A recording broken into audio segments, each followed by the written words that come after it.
Hello, everyone. Welcome back to Iggy's Toy Parade and Soldier Review. Once again, this is your host, Iggy. And today we're going to be looking at some Marx figures of American Plains Indians or indigenous people of the Old West. Now, in 1840, there is roughly 100,000 Indians living west of the Mississippi. And it was around 1840 that they first began to seriously clash with white settlers who were moving west. The white settlers felt it was their manifest destiny to go from shore to shore, from the east to the west, and occupy all of the territory that is now known as the United States. The indigenous people of the areas were not very numerous. However, they were in the sense that they had probably roughly 30 different tribes living in the West, and each had a distinct culture, language, traditions, and history. Now, that would prove to be their downfall because they were never really able to successfully fend off the encroachment of the white settlers because they distrusted and disliked each other as much as they hated the whites. Now, in the cases where they briefly did form uneasy alliances, they defeated the whites, such as at the Little Bighorn, although they had some assistance through the faulty decision making of General Custer.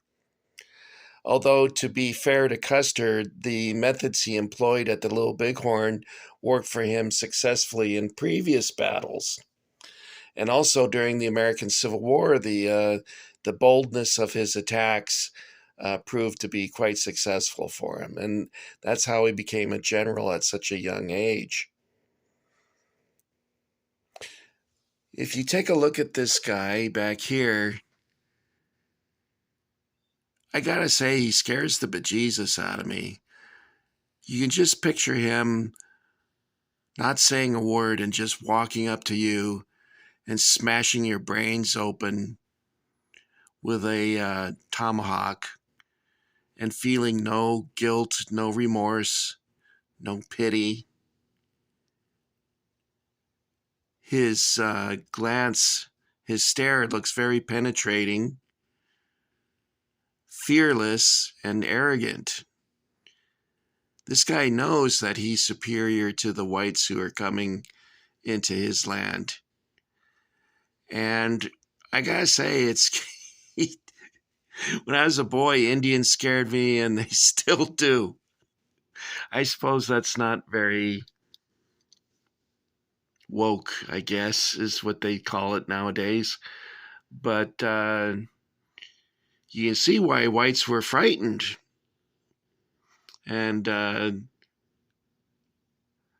they wanted the government to push them aside or eliminate them. It didn't matter to them, I don't think, very much what happened to the people that were already living there. Most of them got shoved onto reservations given to them by the government, and there was always kind of useless land,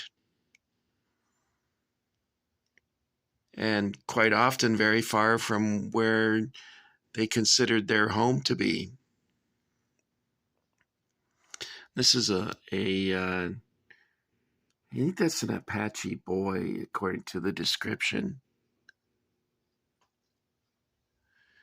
Anyway, that stare alone, you'd see that this guy was one tough bastard. You wouldn't want to have to deal with him on a lonely trail someplace, knowing full well that you and your people have taken everything away from him. I don't want to get into that. That's a deep pool to swim in, and Iggy's not prepared to swim in that pool. I think I would drown in it.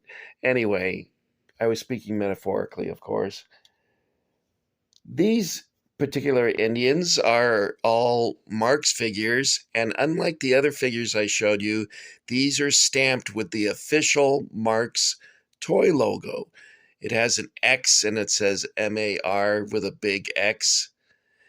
And let me show you an example of that so you know what I'm talking about. You know what? I need to turn the flashlight on. There we go. Can you see that? I have it upside down.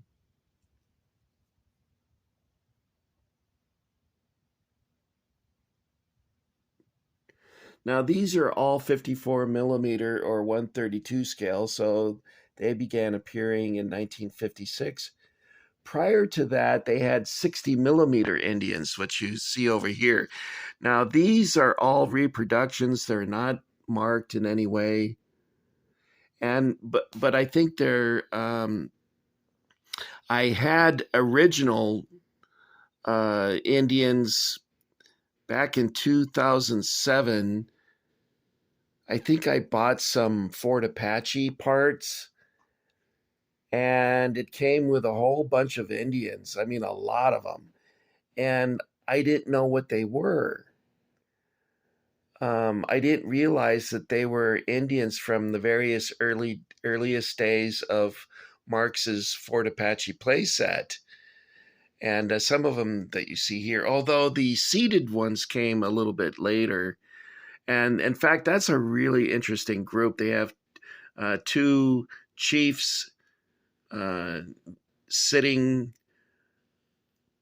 apparently by a campfire, and then they have one young Indian girl seated by the campfire, and then they have two standing Indian women, one with a papoose, which is, I don't know if you can see that. Let me see if I can get that into the view. She has a baby on her back, and the other one has a bowl where she is presumably mixing some ground up corn to make a like a cornbread patty of some sort. And then we have some firing arrows. And let's see, I think I have a couple over here. They're a different color. I think, though, that their reproduction, I've checked the bottoms of them, and none of them are marked. And some of them are very shiny plastic, which would indicate that they're newer figures. However, these dull, sort of orange color ones are somewhat have somewhat of a matte finish to them. But I think they're a reproduction. They probably came in a toy set that I bought back in 1996 called Westward Ho. And these Indians over here, even though they are marked with the official Marx logo, I think these are post 1980 Mexican reproductions, because they too are too shiny. And I've got far too many of them. I must have bought them for really cheap. And I can't imagine someone selling original ones for a cheap price.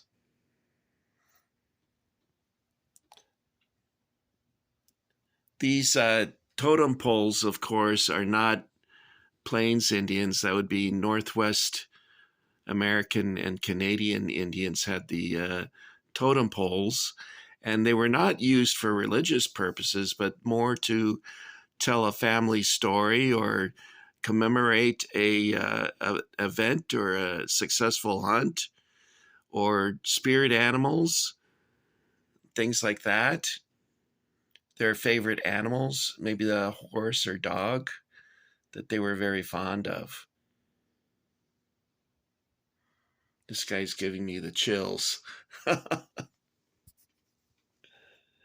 I remember years ago, I was going to a Civil War event being held in near Flagstaff, Arizona, and I was starting to run low on gas, so I stopped at a gas station that was it must have been on a reservation or near one. And I got out of the car and I'm wearing my Yankee uniform, which, as you know, was very similar to the ones that the American soldiers wore in the old Western days. The blouse had 4 buttons during the Civil War and 5 in the post-war years. But basically, I looked the same as a soldier did during the Indian Wars. And there was all these Indians standing there, and they were looking at me just like this guy. And I got to tell you, I was really nervous. I know that it was the 20th century at the time, and that violence of that sort was no longer a common feature of the Old West, but I was scared. Iggy the coward. Anyway, I often wonder how I would do in combat, if I would be a good soldier or a sniveling coward. And I know that people like to think of themselves as heroic, but sometimes I have to wonder.